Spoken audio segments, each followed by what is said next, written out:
আপনাদের এদিকে আছে কিনা জানি না, রাস্তায় দেখবেন রোডের ওপর লিখে দিয়েছে হ্যাপি নিউ কি গো ইয়ার, হ্যাপি নিউ ইয়ার। কারা লিখছে? না তো মুসলমানের ছেলেরা সকালবেলায় চুন কিনে এনে, কালি কিনে এনে, রং কিনে এনে রাস্তায় লিখছে হ্যাপি নিউ ইয়ার। এই যে হ্যাপি নিউ ইয়ার লিখলেন, এই আমলটা মোটামুটি 1500 বছর আগে আল্লাহ রসুল বলে গেছিলেন তো নাকি?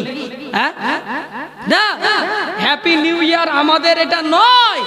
মুসলমানদের জানুয়ারি মাস নববর্ষ না, মুসলমানদের নববর্ষের কোনো ইবাদত নাই, নববর্ষের শুরু প্রথম তারিখে কোনো ইবাদত নাই।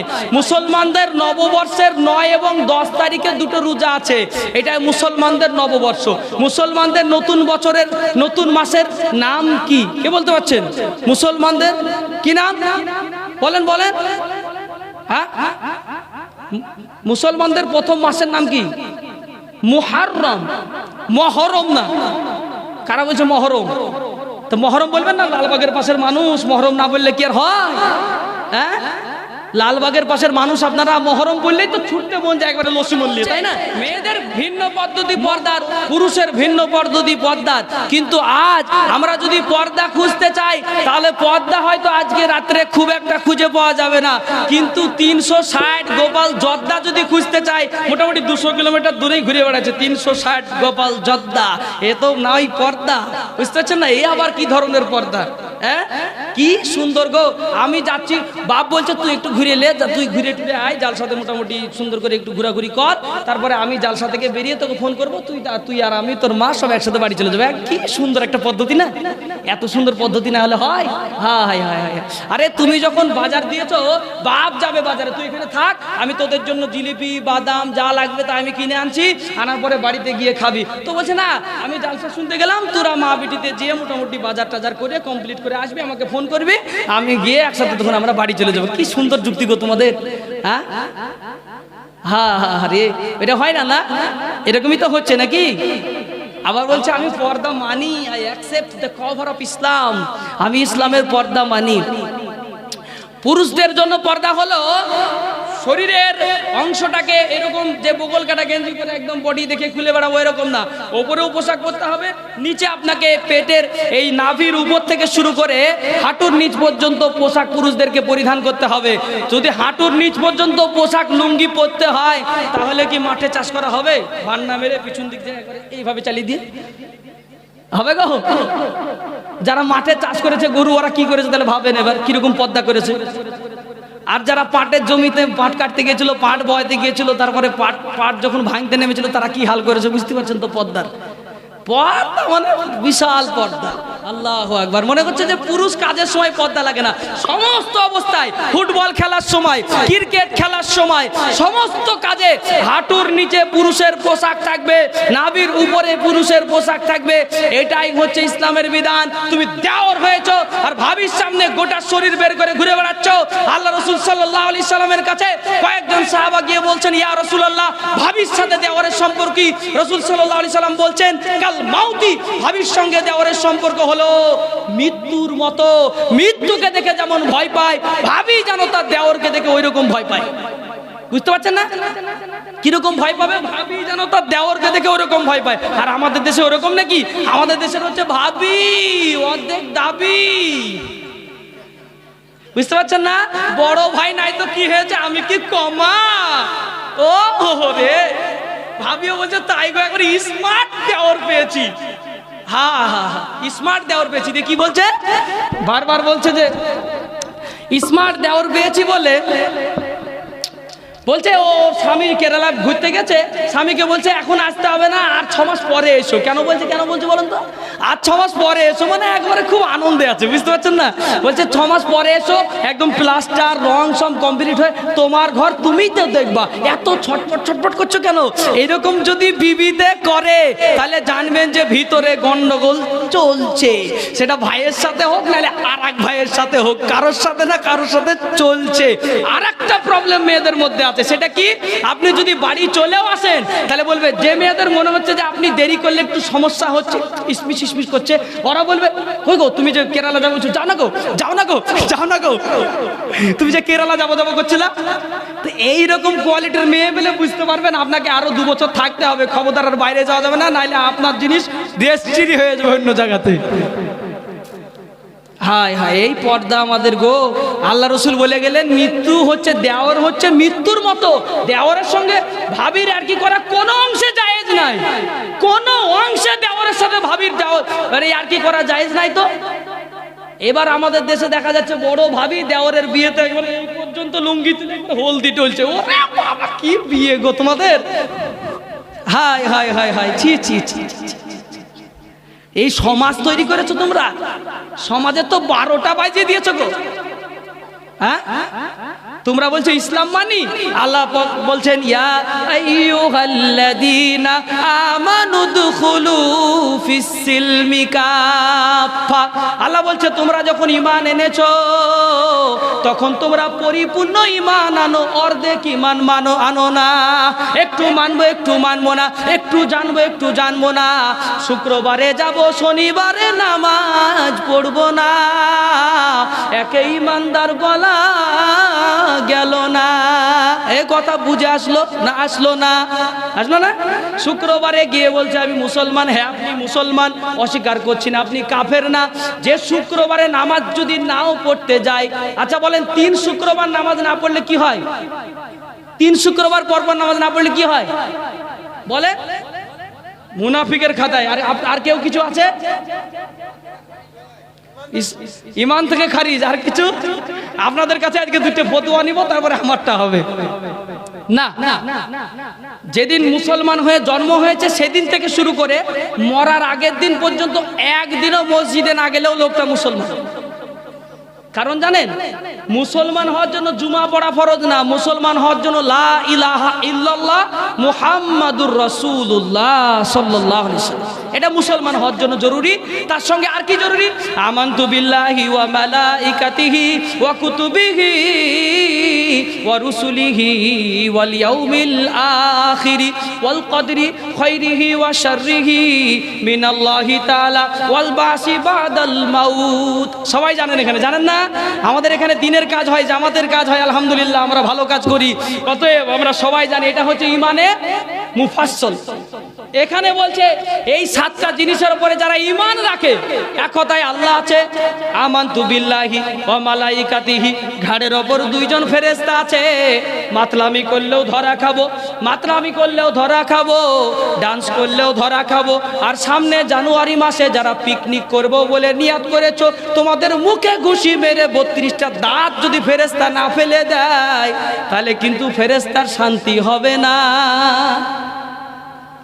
তুমি জানো না ঈমান আনতে হবে ফেরেশতাদের উপরে? তুমি যে রাত্রেবেলায় ল্যাটার মাঠে ওই বক্স বাজিয়ে ডান্স করছো, তোমার ঘাড়ে 2 জন ফেরেশতাকে নাচাচ্ছ না? ঘাড়ে 2 জন ফেরেশতাকে নাচাচ্ছ, বলে আমিও নাচছি তুইও নাচ। কি অবস্থা যে করবে আল্লাহ! একটা ফেরেশতা বাঁ দিকে, একটা ফেরেশতা ডান দিকে।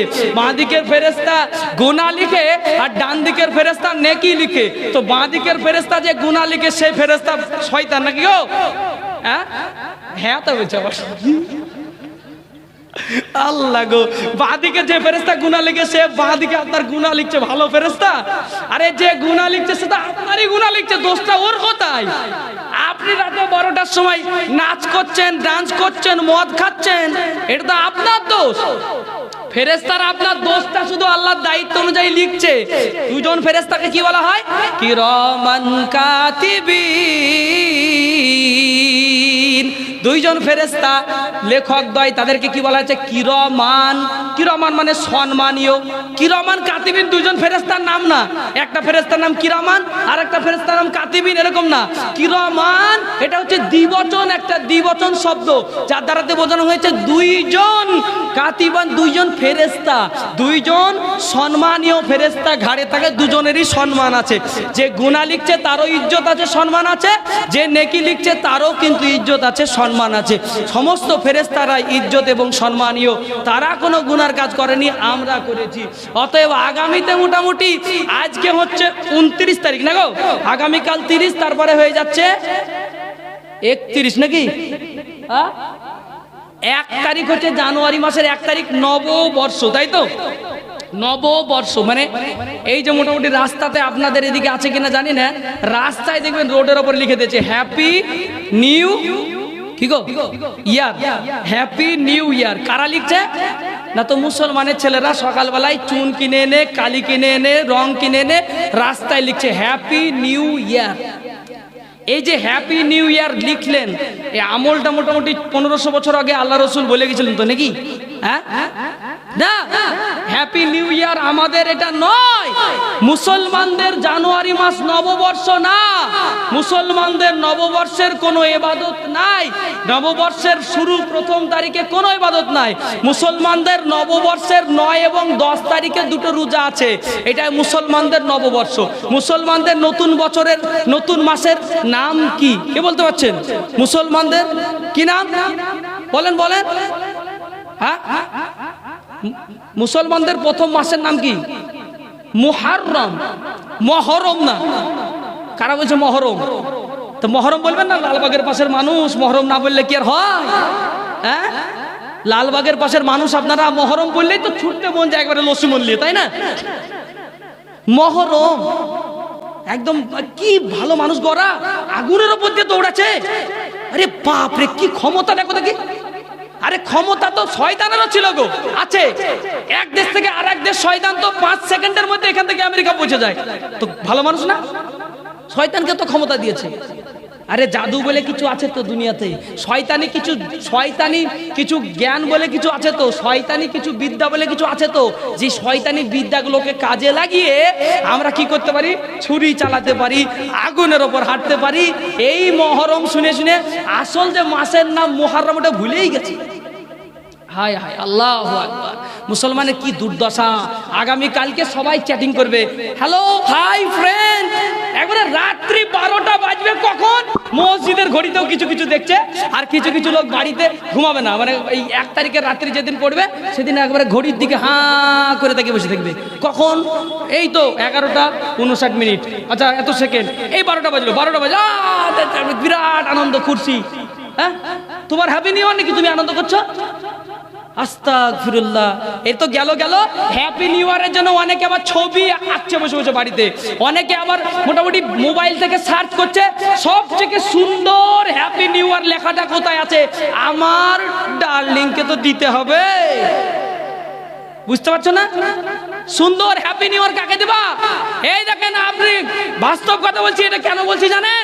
আমাদের মুসলমান ধর্মের মুসলমান মানুষ যদি অন্য ধর্মের যদি কোনো অনুকরণ করে, তাহলে তারা হাদিসের মধ্যে এসেছে একটা উসুল হচ্ছে, একজন মুসলিম যদি অন্য ধর্মের অনুসরণ করে তাহলে তাদের ধর্মের অনুসরণ করার জন্য আপনি তো কাবিরা গুনাহ করবেন, এমনকি ঈমান চলে যাওয়ার ভয় আছে। অতএব হ্যাপি নিউ ইয়ার পাঠানো, চ্যাটিং করা, হোয়াটসঅ্যাপ করা, হ্যাপি নিউ ইয়ারের স্ট্যাটাস দেওয়া পরিষ্কার হারাম। অতএব হ্যাপি নিউ ইয়ারের কেউ স্ট্যাটাস দিতে পারবেন না।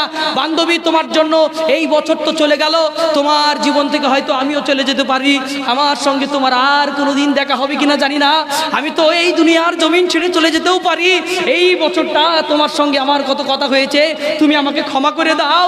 হ্যাপি নিউ ইয়ারের রাত্রিতে please darling forgive me, excuse me please, আমাকে ক্ষমা করে দাও, আমাকে মাফ করে দাও। এত সুন্দর করে ডার্লিং এর কাছে তওবা করছে, জীবনে কোনদিন রমজান মাসে আল্লাহর কাছে ওরকম করে চাইনি। আস্তাগফিরুল্লাহ। প্রেমিকার কাছে চাইছে, বিয়েও করেনি, প্রেমিকার কাছে ক্ষমা চাইছে, আল্লাহর কাছে চাইছে না, প্রেমিকার কাছে ক্ষমা চাইছে। অনেকেই বসে আছে, আশপাশে অনেকেই আছে যারা ক্ষমা চাওয়ার জন্য প্রস্তুত হয়েছে। মোটামুটি 2024 সালে ক্ষমা চেয়ে নিয়ে আবার পুরাতন যত গুনার কাজ আছে সব করবো আমি, বুঝতে পারছেন না? একেবারে দুনিয়ার যত খারাপ কাজ আছে সব করে নেবো, আবার 25 সালের শুরুতে আরেকবার ক্ষমা চেয়ে নেবো। প্লিজ এক্সকিউজ মি, আমি যা করেছি, what have I done, I have done sin, আমি গুনার কাজ করেছি, so I will not do that, আমি ওটা আর করবো না, please for forgive me, please excuse me, don't angry with me, আমার উপরে রাগ করো না। এইরকম করে সুন্দর করে রাতে একদম সাজিয়ে গুছিয়ে গল্পটা এই প্রেমিকার কাছে তুলে ধরা হবে, কিন্তু আল্লাহর কাছে বলবে না। যদি আমি হ্যাপি নিউ ইয়ারকে ভাবিও তাহলে উচিত ছিল আপনার, আল্লাহ গো এই 2023 সাল চলে গেল, নামাজ পড়তে পারলাম না। প্রত্যেক শুক্রবারে বলেছিল আমাকে পাড়ার লোকেরা, জামাতের মানুষ আমাকে গিয়ে বলেছিল ভাই নামাজ পড়তে চলো, তাবলিগের মানুষ বলেছিল নামাজ পড়তে চলো। আমি বলেছিলাম চাচা সামনে শুক্রবারে যাব। 2023 সালের সামনে শুক্রবার পার করে 2024 সালের সামনে শুক্রবার চলে আসছে, তারপরেও আমি নামাজ পড়তে যাইনি।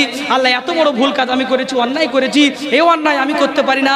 আল্লাহ তুমি আমাকে ক্ষমা করে দাও, আল্লাহ তুমি আমাকে মাফ করে দাও। কোথায় আল্লাহর কাছে ক্ষমা চাইবে, কেন তো প্রেমিকার কাছে ক্ষমা চাইছে। কি ইসলাম আমরা দিয়েছি, কি সমাজ আমরা তৈরি করেছি, আল্লাহ কবুল করুক। আচ্ছা, আমাদের সমাজে আজ এই অবস্থা হওয়ার পিছনে কারণ কি? আমি বর্তমান সমাজের উপরে কথা বলি, আপনাদের আশা করি কিছুক্ষণ পরে আরও কিছু গুরুত্বপূর্ণ কথা কোরআনের তাফসীর থেকে বলার চেষ্টা করব, যেগুলো আপনাদের গুরুত্বপূর্ণ প্রশ্নের মধ্যেই পড়ে। কথা হচ্ছে আমাদের দেশের শিক্ষার অবস্থা এমন হওয়ার পিছনে কারণ জানেন? এখানে অনেক জ্ঞানীগুণী ভাই আছেন। আমি নতুন গ্রামের মানুষকে ছোটবেলা থেকে চিনি, আমি এই গ্রামে অনেকবার এসেছি, কেউ আমাকে চিনেন না। আমি অনেকবার এসেছি, অনেকবার ঘুরেছি। আমাদের বাকায়দা আমাদের আত্মীয় আছে বিভিন্ন পাড়াতে, আমাকে তারা ভালোই চেনে, আমি জানি না তারা এখানে আছে কিনা। তো ঘটনা হচ্ছে আমি অনেকবার এখানে এসেছি, এখানে অনেক মানে জব মানুষ আছে, যারা সরকারি জব করে, চাকরিজীবী মানুষ আছে, শিক্ষিত মানুষ আছে। আশা করি আমার কথাটা বুঝতে পারবে। এক সময়তে ঘটনা ছিল এরকম, আমরা যারা লেখাপড়া করেছি ছোটবেলায় দেখবেন বর্ণনা, ওই বর্ণ পরিচয় বইটাতে, বিদ্যাসাগরের বইয়ে, তারপরে বিভিন্ন রকমের ছোট বাচ্চাদেরকে যেই বই দিয়ে বাংলা শেখানো যায়, এই বইটাতে লেখা আছে বাংলা রিডিং পড়ার জন্য। হ্যাঁ, সঞ্জয় দত্ত একজন ডক্টর, অরিজিৎ দাস একজন বিজ্ঞানী, কমল স্কুলে যায়, প্রিয়া হালদার কলেজে পড়াশোনা করে, আর মুসলমানদের নাম করিম গরু চড়ায়। কেন রে হারাম খোর, করিমের বেলায় গরু চড়ায় কেন রে? শয়তান কোথাকার, বই লিখেছো তুমি না? করিম গরু চড়ায়। আব্দুল্লাহ স্কুলে যেতে ভালোবাসেন না। খাদিজা একেবারে বদমাশ মেয়ে, মুসলমানদের উদাহরণের বেলায় খাদিজা একেবারে বদমাশ মেয়ে। করিম গরু চড়ায়, আর রাম প্রতিদিন স্কুলে যায়। মনে হয় দেখেননি এখানে, মনে হয় যারা একটু পুরাতন অভিজ্ঞতার মানুষ তারা এরকম খোঁজ করবেন, আজকে না হলে পিছন দিকে খোঁজ করে দেখেন, বিভিন্ন বই পাবেন যেখানে উদাহরণ তোলা হয়েছে যে পড়াশোনা যাতে না হয়, আমাদের মেজাজকে যাতে নষ্ট করে দেওয়া হয়, সেই সিস্টেম আমাদের মধ্যে চালু করে দেওয়া হয়েছে। ছোটবেলায় আমাদের সমাজকে নষ্ট করা হয়েছে, বাচ্চা অবস্থায় আমাদের বাচ্চাদের শিক্ষার জায়গাটাকে নষ্ট করে দেওয়া হয়েছে। তাই বলবো আপনার ছেলেকে আর পড়াতে পারবেন না, আপনি যখন ভেবেছেন কোরআন পড়ানোটা আমার পরে আর বাংলা পড়ানোটা আমার আগে, যখন আপনি ভেবেছেন I have to teach my Son first time English, Bengali, history, physical science, life science, I have to teach first time, এটা যারা ভেবে নিয়েছেন প্রথমে আমাকে বিজ্ঞান পড়াতে হবে, ইংরেজি পড়াতে হবে, আল্লাহর কোরআনটা, ও বেটা তুমি যদি হাতে টাইম পাও তাহলে মসজিদে যেও, হাতে টাইম পেলে কোরআন পড়তে যেও, আর হাতে টাইম না পেলে বাংলা, ইংরেজি, ইতিহাস, ভূগোল, all subjects you can read, all subjects you can learn, no problem. আরে ভাই, বাংলা পড়ার জন্য তুমি গুরুত্ব দিয়েছো, বলতে পারবেন স্কুলে যাওয়ার জন্য মা মেরেছে, স্কুলে যাচ্ছে না বাচ্চাকে 10 টাকা দিয়ে হাই স্কুলে পাঠিয়েছে, বলতে পারবেন 50 টাকা দিয়ে মসজিদে বাচ্চাকে মক্তবে পাঠিয়েছে। আপনার ছেলে কোথা থেকে আব্দুল কাদের জিলানী তৈরি হবে? আপনার ছেলে কোথা থেকে খাজা মঈনুদ্দিন চিশতি রহমাতুল্লাহ আলাইহি তৈরি হবে? আপনার ছেলে তো তৈরি হবে সিনেমার অভিনয় করা ডিপজলের থেকেও খারাপ। হ্যাঁ, কি করে তৈরি হবে আপনার সন্তান? আপনি তো বলছেন বাংলা পড়ার টাইম, ইংরেজি পড়ার টাইম তো পরপর দেখিয়ে দিচ্ছেন। এই নতুন গ্রামের ওই পাড়ায় তোকে ইংলিশের মাস্টার দিয়েছি, ওই পাড়ায় তোকে বাংলার মাস্টার দিয়েছি। আব্বা আমার আরবির মাস্টার নাই, এ কথা না বাচ্চা জিজ্ঞেস করেছে, আর না বাপ বলেছে তোর জন্য ওই মসজিদে তো তুই পড়তে যেতে টাইম পাস না, মক্তবে তো যেতে পারিস না। এই জন্য আমি মসজিদের ইমাম সাহেবকে বলেছি আমার বাড়িতে আমার ছোট মেয়েটাকে আর তোকে পড়াবে, তোদের 2 ভাই বোনকে পড়াবে, আমি ইমাম সাহেবকে মাসে মাসে 2000 টাকা দিয়ে দেবো, কোনো রকম কোনো সমস্যা নাই। আরে ভাই তা করলেন আপনি, বরঞ্চ 2 বছর ধরে মসজিদে গেল, 2 দিন গেল, আবার 4 দিন গেল না, 10 দিন গেল, আবার 10 দিন গেল না, 2 মাস পর গিয়ে আবার আম্মা পড়া ধরেই নিয়েছিল, হঠাৎ করে আবার 2 মাস পর পাঠালেন, আবার সে কায়দা থেকে শুরু করলো। হয়তো চলে নাকি? বুঝতে পারছেন না? বাস্তব কথাগুলো বলতে পারছি, বুঝতে পারছেন না? এগুলো তো চলে। এবার টেনে বেড়ে যদি কারোর মেয়ে যদি কোরআন ধরেও নেয়, তাহলে মৌলভী সাহেবের পুরস্কার জানেন তো, 50 টাকার মিষ্টি। ও বাবা কি খুশি গো, নোংরা পরিবেশ তৈরি করেছো তুমি। আচ্ছা বলো, তোমার ছেলে যখন ইংরেজি রিডিং পড়তে শিখেছিল, তখন কি তুমি মাস্টারকে 50 টাকা দিয়ে মিষ্টি কিনে দিয়েছিলা, না 500 টাকা করে মাসে বেতন দিয়েছিল? কোনটা, টাকা না মিষ্টি? কথা বলেন। টাকা দিয়েছে না? আমি বলছি টাকার বিনিময় ছাড়া যেই জামানায় অন্য কোনো শিক্ষা হয় না, সেই জামানায় টাকার বিনিময় ছাড়া কোরআন শিক্ষাও হবে না। কারণ হচ্ছে ইংরেজির চাইতে, বাংলার চাইতে, ভূগোলের চাইতে, ইতিহাসের চাইতে আল্লাহর কোরআনের দাম অনেক বেশি, অনেক বেশি, অনেক বেশি। না মানছেন না? যদি মানছেন তাহলে ইংরেজি পড়ার জন্য যদি 500 দেন, তাহলে আরবি পড়ার জন্য 1000 টাকা দিতে হবে। আপনার ছেলে তাহাজ্জুদের নামাজ পড়ে আপনার জন্য দোয়া করবে। আর যদি মনে করেন তা পারবো না, তাহলে সুন্দর করে একটা ভিভো মোবাইল কিনে দেবেন। বুঝতে পারছেন না? না হলে একটা ওপো মোবাইল কিনে দেন, এরকম করে মোবাইলটা খুলবে, তারপরে ইংরেজির মাস্টার দিতে হবে না, আপনার ছেলে এমনি ইংলিশ শিখে যাবে। কি করবে জানো তো? এই যে ভালো করে দেখেন, এই যে গেম বের করেছে, open open fast, go go go go go, side please, side side, shoot shoot shoot shoot, kill kill kill, side, damage, help. আরে একটা কথা বাংলা বলেছে? বলেন বলেন, একটা কথা বাংলা বলেছে? ওদের যেটা কথা সেটা আমি নকল করছি, একটা কথাও বাংলা বলেনি। আমি বলতে চাইছি ফালতু স্কুলে ভর্তি করে লাভ নাই। আপনার ছেলের একটা মোবাইল আছে, আর একটা মোবাইল কিনে দেন, সারাদিন শুধু খেলবে, একটা চার্জ ফুরিয়ে যাবে আর একটা চার্জ লাগাবে, একটা চার্জ ফুরিয়ে যাবে আর একটা চার্জে লাগাবে। আর এরকম সারাদিন যদি ফ্রি ফায়ার আর পাবজি খেলে, ইংলিশের মাস্টার হয়ে যাবে, বড় কোম্পানিতে চাকরি পাবে। শয়তান চল শুরু করেছে।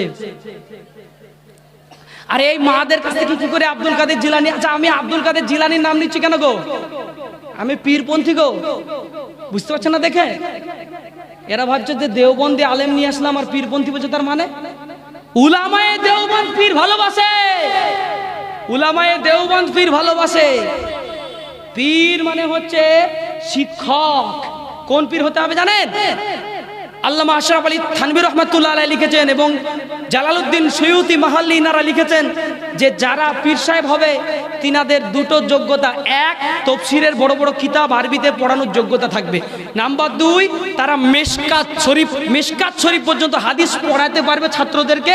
এরকম যোগ্যতা যার মধ্যে আছে, সে যদি পীর সাহেব হয়, নিশ্চিত তার হাতে বায়াত গ্রহণ করো, তার কাছ থেকে শিক্ষা অর্জন করো, নিশ্চিত তোমাকে সঠিক পথ গ্রহণ করাবে। আর যে পীর সাহেব বাংলাতে কোরআন শরীফ দেখে দেখে পড়ে আউযু বিল্লাহি মিনাশ শাইতানির রাজিম, তো যা হলো হলো, এরপরে যখন ইন্না আতাইনা ধরেছে গো, আল্লাহু আকবার, ইন্না আতাইনা কাল কাউসার ফাসাল্লি লিরাব্বিকা ওয়ানহার, এরকম কোরআন পড়লে তো পীর সাহেব ধারই হবে, তাই না? হ্যাঁ হ্যাঁ, ফাসাল্লি লিরাব্বিকা ওয়ানহার, এরকম করে পড়েছে। বুঝতে পারছেন না? তাহলে ও সব দিয়ে তো কাজ হবে না, উলামা হতে হবে, আলেম হতে হবে। আচ্ছা বলেন তো, পীরের হাতে বায়াত গ্রহণ করা এটা জায়েজ না জায়েজ না? পীর সাহেবের হাতে বায়াত গ্রহণ করা, এই মসজিদের জন্য মৃত রাহিম তিনার বাবার জন্য, তার বাবা দিয়েছে সন্তানের জন্য 200 টাকা। আল্লাহ তাআলা দানকে কবুল করুন এবং তিনার এই দানকে কবুল করে তার সন্তানকে জান্নাতবাসী করুন এবং কবরের সুউচ্চ মাকাম আল্লাহ তাআলা যতদূর পর্যন্ত